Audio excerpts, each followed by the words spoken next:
dal aan lahayn ceel shidaal oo xataa aan laga rajaynaynin inuu weligii yeesho. intaasoo keliya maaha, dalkani waxa uu ka maran yahay kheyraadka dabiiciga ah oo dhan, sida macdanta, beeraha, kalluunka iyo kheyraad kasta oo jira.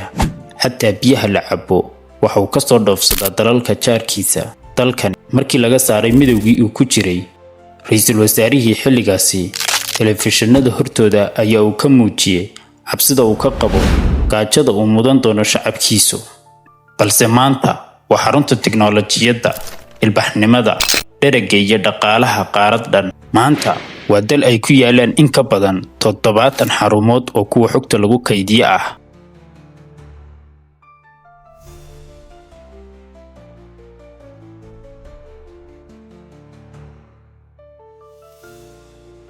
marka aad halkan joogto Singapore, waxaa jira dhismayaal jaangoynaya mustaqbalka carruurta halkan ku dhalatay, kuwaasi oo ay u dhiseen awoowayaashood. dhismayaashani dibadda waxa ay uga muuqdaan kuwo caadi ah, balse gudaha waxa yaala hab fikir iyo aqoon ka duwan inta badan dalalka dunida.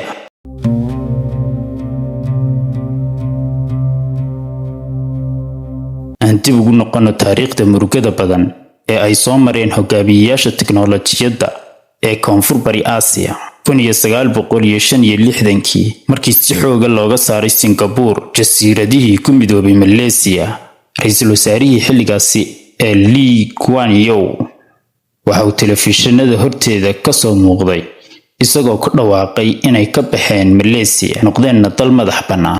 balse ma ahayn doorashada madax bannaanidu mid xilligaasi u wanaagsanayd Singapore. baarlamaanka Malaysia ayaa soo saaray sharci sheegaya in jasiiradani aanay ka mid noqon doonin dalkooda, kuwaasi oo ku saleynayay kheyraad yarida ka jirta jasiiradan iyo khilaaf siyaasadeed oo ay la yimaadeen dadka Singaporeanka ah.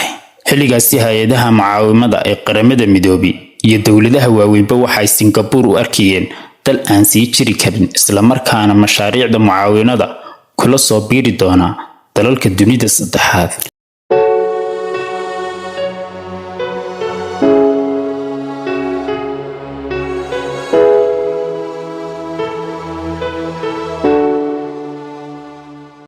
laakiin hogaamiyihii xilligaasi ee Lee Kuan Yew waxa uu aaminsanaa falsafada haddii aan dhulka hoostiisa kheyraad ku jirin, maskaxdeena waxa ku jira kheyraadkii aan ku noolaan lahayn, waana maskaxdeena.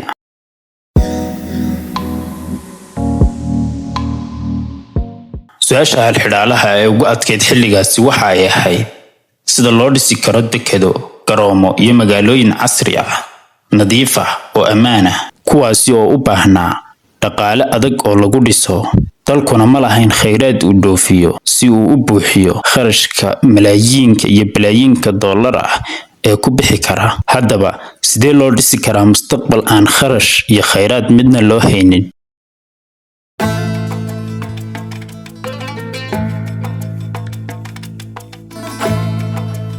Singapore si ay uga baydho dabinka deymaha ee faqriga dalka iyo dadkaba sii kobciya, ugana maaranto mucaawinooyinka abuura baahida maanta kuna ilowsiiya baahida berri, waxa ay qaaday tallaabooyin dhowr ah.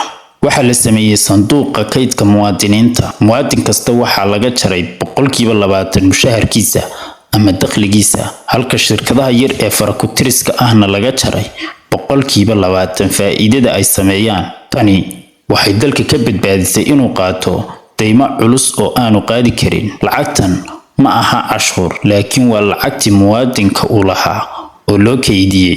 dawladuna waxay amaahatay lacagtii kaydka ahayd ee shacabkeeda u taalay, taasi oo ah lacag aan dulsaar lahayn, isla markaana marka la bixiyo dalka dib ugu noqonaysa. Singapore iyadoo ku xisaabtamaysa marinka muhiimka ah ee ay ku taalo, waxay dhistay dekedda Singapore iyo garoonka diyaaradaha ee Changi. sidoo kale waxay dawladdu dhistay guryo loo qaabeeyay in la dejiyo dadka shacabka ah. guryahan lama siinin madaxda iyo hantiilayaasha, balse waxa lacagtoodii kaydka ahayd ku iibsaday muwaadiniinta reer Singapore, kuwaasi oo xilligaasi ku jiray guryo yaryar oo cariish ah. mashruuca guryuhu waxa uu ahaa midkii ugu faa'iidada badnaa xilligaasi. dadku waxa ay heleen guryo qurux badan oo nadiif ah, dowladuna lacag adag oo ay shacabkeeda wax kaga iibisay ayaa soo gashay. Dalka waxaa ka jirtay biyo la'aan, musqulaha oo ahaa kuwo aan nadiif ahayn, iyo koronto la'aan baahsan. Cuduraduna waxay ahaayeen kuwo faafa. Sidoo kale, dhulka dalka oo aad u koobnaa waxa uu u baahnaa xal kama dambaysa. Si taasi loo xaliyo, waxay dowladdu dhistay dhismayaal dhaadheer oo ku filan dadka, si fududna loo gaarsiin karo adeegyada kala duwan ee bulshadu u baahan tahay. Singapore waxay dareemaysay khatarta ay leedahay in qoomiyad kasta ay meel si gaar ah u degto. Sidaas darteed, guri kasta oo dabaqa waxa khasab ahaa inay wada degan yihiin Shiinays, Malay iyo Hindi oo ah saddexda qowmiyadeed ee dalka ugu badan. Tanina waxay baabisay kala duwanaanshihii iyo nacaybkii bulshada. Dhismihii dekedda Singapore. Markii Ingiriisku ka baxay Singapore, waxa ay kaga tageen dhowr dekedood oo yaryar oo qaarkood ay yaaleen maraakiib xumaatay oo Ingiriisku lahaa. Laakiin Lee Kuan Yew iyo kooxdiisii waxay ogaadeen muhiimadda marinka Malacca iyo inuu yahay goobta isku xidhi karta caalamka bariga iyo galbeedka. Sanadkii 1968 waxaa la dhisay hay'adda dekedaha ee Singapore. Hay'addu waxay lacag amaah fudud ah ka soo qaadatay Bangiga Adduunka iyo Bangiga Horumarinta Aasiya. Waxaa sidoo kale kiro laga qaadi jiray maraakiibtii Ingiriiska ee ku xumaatay dekedahaasi. Intaas oo la isku geeyayna waxaa lagu dhisay dekedda Singapore Port. waxaanay Singapore noqotay dalkii ugu horreeyay ee Aasiya ee maalgashada kontiinarada xilli ay Aasiyada kale isticmaali jirtay habkii qadiimiga ahaa. Maanta dekedda Singapore waa tan labaad ee adduunka ugu weyn uguna mashquulka badan, waxaana xiriir toos ah la leedahay in ka badan 600 oo dekedood oo caalamka ku yaala.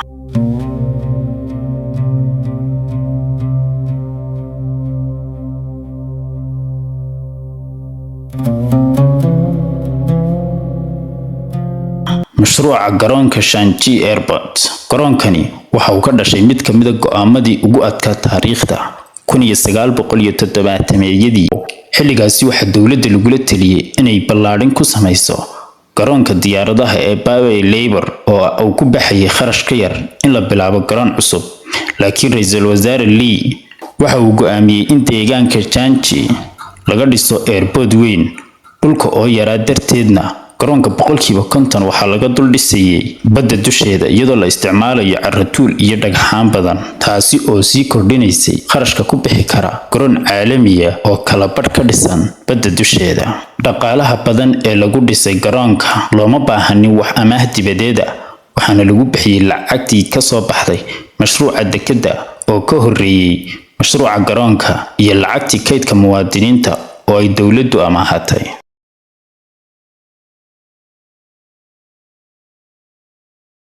Maanta Shanghai waxa uu 12 jeer ku guuleystay garoonka adduunka ugu wanaagsan. Markii labadan mashruuc la dhisay, Singapore waxa ay ka guurtay jasiiradii yareed ee go'doonka ahayd, waxaana gashay aagga horumarka degdegga ah. Isbeddelka dalka ka dhacayna waxa uu ahaa mid si isku mid ah u saameeyay dhaqaalaha, ganacsiga iyo nolol maalmeedka shacabka. Shirkadaha caalamiga ahina waxay ogaadeen inay Singapore leedahay deked weyn iyo garoon caalami ah oo ay si fudud ugu kala diri karaan alaabooyinkooda dunida oo dhan. Tani waxay keentay in malaayiin dollar ay ku maalgashadaan shirkadaha waaweyn ee caalamku. Sanad kastana dhaqaaluhu waa uu sii kordhayay. Adeegga dekedda iyo garoonkuna waxay abuureen 10,000 oo shaqo oo ay heleen dadka reer Singapore.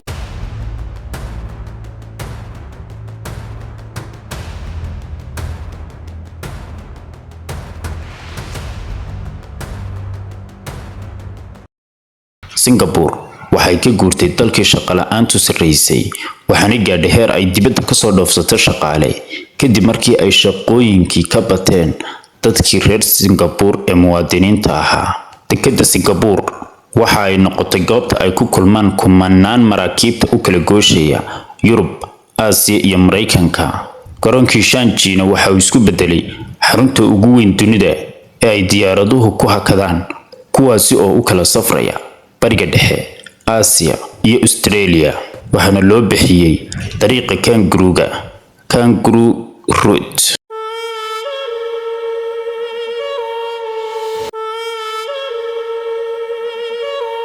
horumar kasta oo ku jira caqliga iyo hanka hogaamiyuhu ma hirgeli karo haddii aan bulshada loo diyaarinin inay aqbalaan isbeddelka. Si kastoo madaxdu daacad u tahayna ma samayn karaan horumar la taaban karo haddii aan la helin fikir bulsho oo la jaanqaadaya fikirka togan ee ay madaxdu sidaan. Singapore waxay dadkeeda u diyaarisay sidii ay u noqon lahaayeen bulsho la tartanta bulshooyinka horumaray ee caalamka. muwaadinkuna waxa uu ahaa khayraadka keliya ee uu dalku haysto. si taasi loo hirgeliyana waxa la dhisay 4 qodob oo waaweyn oo diyaarinaya bulshada iyo muwaadiniinta Singapore. qodobka koobaadna waxa uu ahaa nidaamka waxbarashada ee dalka.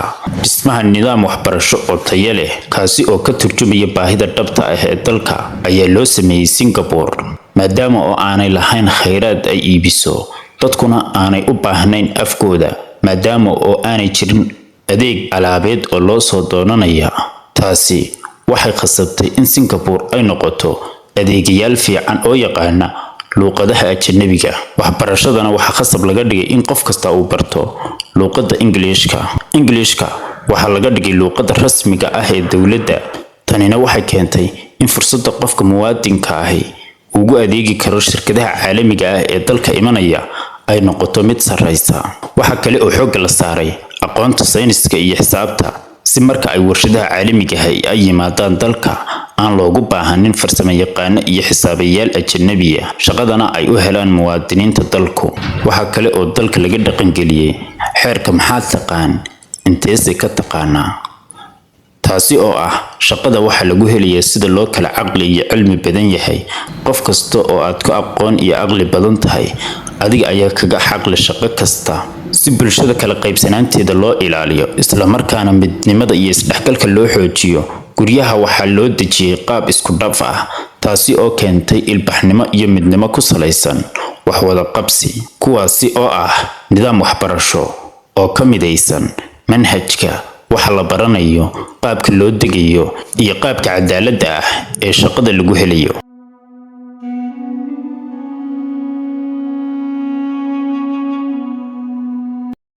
qodobka labaadna waa in muwaadiniinta la dareensiiyo in ay leeyihiin dawladda iyo dalkaba. dawladdu waxay muwaadiniinta u kaydisay lacagtii ku jirtay qasnada keydka muwaadiniinta, kadibna waxay ugu dhistay guryo dabaqyo ah oo si casri ah loo dhisay, kuwaasi oo nadiif ah, lehna adeegyadii lagama maarmaanka u ahaa. taasi oo muwaadinka dareensiisay in dawladdiisu gurigiisii carishka ahaa ay ugu beddeshay dhismo weyn oo casri ah, isla markaana adeegyadiisii ay ugu dhammaystiran yihiin.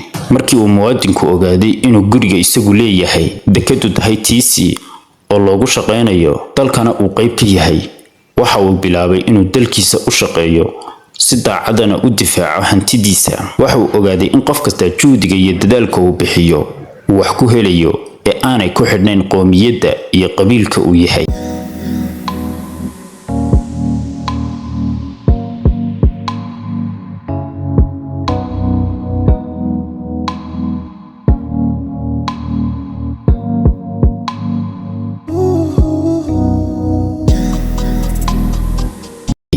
qodobka saddexaadna waa la dagaalanka musuqmaasuqa. hagardaamada ugu weyn ee haysata dalalka dunida saddexaad oo ay Soomaaliduna ku hogaaminayso waa musuqa oo xadhkaha goostay, balse halkan musuqmaasuqu waa zero. Singapore waxay musuqmaasuqa kula dagaalantay 4 qodob oo waaweyn. dhisida hay'ad madax bannaan oo awood badan. waxa la dhisay hay'adda CPIP oo ahayd hay'ad si toos ah u hoos tagta xafiiska ra'iisul wasaaraha, mana jirin hay'ad ama wasiir kale oo soo faragelin kara. hay'adan waxa la siiyay awood sharci oo cid walba ka sareysa. waxa ay baari kartaa oo xidhi kartaa akoonnada hanti kasta, mas'uul kasta, muwaadin kasta iyo ajnabi kasta, xataa iyada oo aan haysan amar maxkamadeed. mana jirin hay'ad ama wasiir kale oo soo faragelin kara. madax bannaanida iyo awoodda sharci ee hay'adda la siiyay waxa ay siisay haybad ay ku ilaaliso hantida qaranka iyo shacabka. qodobka labaad ee musuqmaasuqa lagula dagaalamay waa sharci adag oo lala tiigsanayo qofkii lagu arko musuqmaasuq. haddii mas'uul dawladda ka tirsan u yeesho hanti, guryo ama nolol ka baxsan mushaharkiisa rasmiga ah, sharciga Singapore waxa uu hantidaasi u aqoonsanaya hanti qaran ilaa uu caddayn rasmiya ka keenayo maxkamadda horteeda. mas'uulka lagu helo musuqmaasuq waxaa lala wareegayaa dhammaan hantidiisa oo dhan xataa tii uu xaqa u lahaa ee uu shaqaystay. waxa kale oo uu waayayaa xuquuqdiisii muwaadinimo sida howlgabka iyo adeegyadii dowladda oo dhan. qodobka saddexaad ee lagula dagaalamay musuqmaasuqa waa in mas'uuliyiinta la siiyo mushahar ku filan. qodobka ugu muhiimsan ee musuqmaasuqa lagula dagaalamo waa in mas'uuliyiinta haysta hantida qaranka la siiyo mushahar ku filan. Singapore mushaharka waxa ay ku jaangoysaa mushaharka ay qaataan mas'uuliyiinta ugu sarreysa madaxda shirkadaha caalamiga ah, taasi oo ka dhigaysa in Singapore ay tahay dowladda mas'uuliyiinteeda siisa mushaharka ugu sarreeya dunida. tani waxay meesha ka saartay marmarsiyo kasta oo musuqmaasuq lagu samayn karo. qodobka afraad ee lagula dagaalamay musuqmaasuqa Singapore waa inaan cidna looga turin sharciga. 1986 wasiirkii guryaha ee Singapore oo lagu magacaabi jiray Tah Chin Wan oo ahaa saaxiibka khaaska ah ee ra'iisul wasaare Lee Kuan Yew ay hay'adda la dagaalanka musuqmaasuqa ee CBIB ay ku eedeysay inuu qaatay lacag laaluusha, taasi oo aanu marnaba difaacin ra'iisul wasaaruhu. waxaanu ogolaaday in baadhis lagu sameeyo hantidiisa. markii wasiirku ogaaday inaanu sharciga ka baxsan karin, waa uu isdilay ka hor inta aan la geynin maxkamadda. tanina waxay noqotay fariin gaadhay taasi oo muujinaysa awoodda sharciga. maanta Singapore waa dalka ugu musuqmaasuqa yar Aasiya, waana kan saddexaad ee dunida oo dhan ugu musuqmaasuqa hooseeya.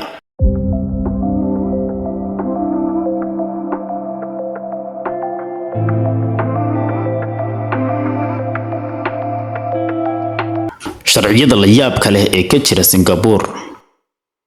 halkan xanjadu waa mamnuuc marka laga reebo tadawada ah oo lagu iibiyo farmasiyaasha, waxaana la mamnuucay sanadkii 1992. sababtuna waxay ahayd in lagu dhajin jiray goobaha lagu sugo tareenada iyo wiishashka guryaha. qof kasta oo lagu qabto inuu sito xanjo waxaa lagu ganaaxi karaa lacag ama xabsi.